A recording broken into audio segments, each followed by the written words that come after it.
गोलीकांड हुआ कैथवाड़े में। एक युवक को गोली मारी गई लूट की नीयत से और धार्मिक घृणा के चलते। इसी तरह का सिमिलर एक मामला भी कामा क्षेत्र के पाडली गांव का एक नौजवान था, उसके बारे में पता चला। वो भी बहुत दुर्भाग्यपूर्ण घटना है। एक नौजवान को इस तरीके से उसकी जान ले लेना बहुत दुर्भाग्यपूर्ण है। जब सरकार के लोग नमस्कार साथियों, आप देख रहे हैं NK4 मेवात न्यूज। आज हमारे साथ मौजूद हैं नंगर के पूरे विधायक वाजिब अली जी, तो इनसे कुछ चर्चाएं कर लेते हैं। बहुत बहुत शुक्रिया आपका हमारे चैनल पर।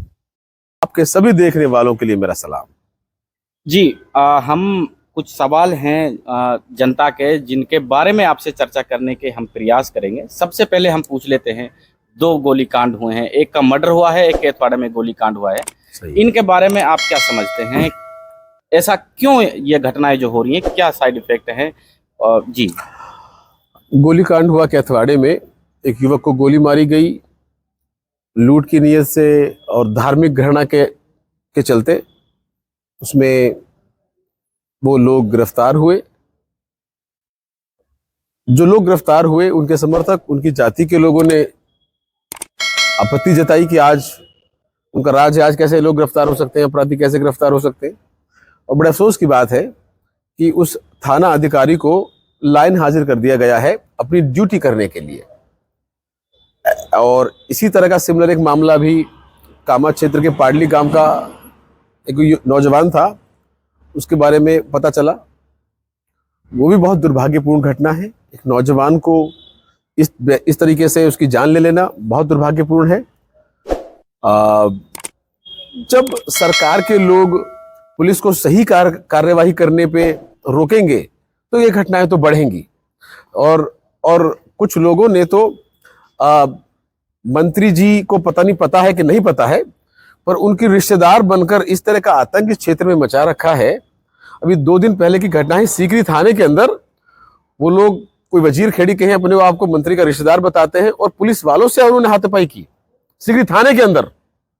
लेकिन पुलिस इतनी असहाय और बेसहारा हो चुकी है इस मंत्रालय के दबाव में कि उनपे कोई कार्रवाई करने की उनकी हिम्मत नहीं है।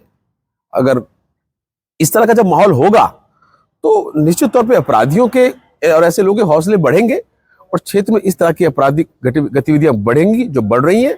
तो बड़ा दुर्भाग्यपूर्ण है, लेकिन ऐसा नहीं है कि सिर्फ जंगल राज है, न्याय की बात है। बड़े जो आला पुलिस अधिकारी हैं वो पूरी कोशिश कर रहे हैं कि न्याय मिले। मैं धन्यवाद देना चाहता हूं IG साहब का, SP साहब का, जिन्होंने कई हद तक सही कार्रवाई करने का आश्वासन भी दिया है और कदम भी उठाए हैं। और उम्मीद है कि इन सब तरह के प्रकरणों में पुलिस अपराधियों को बख्शेगी नहीं और जो पीड़ित है परिवार है उन्हें न्याय मिलेगा।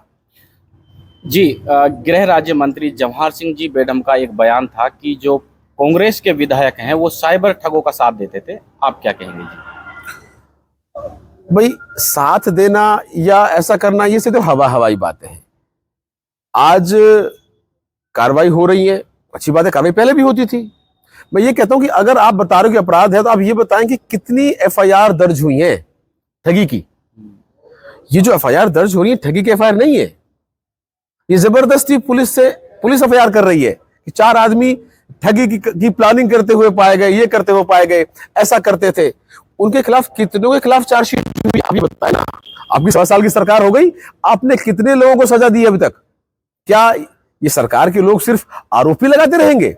आज के अखबार में खबर आई है, हजारों करोड़ों का घोटाला हुआ है गंगानगर में ऐप बना के साइबर ठगी के नाम पे। तो कहीं ना कहीं ये सिर्फ और सिर्फ जो है ब्लेम गेम है।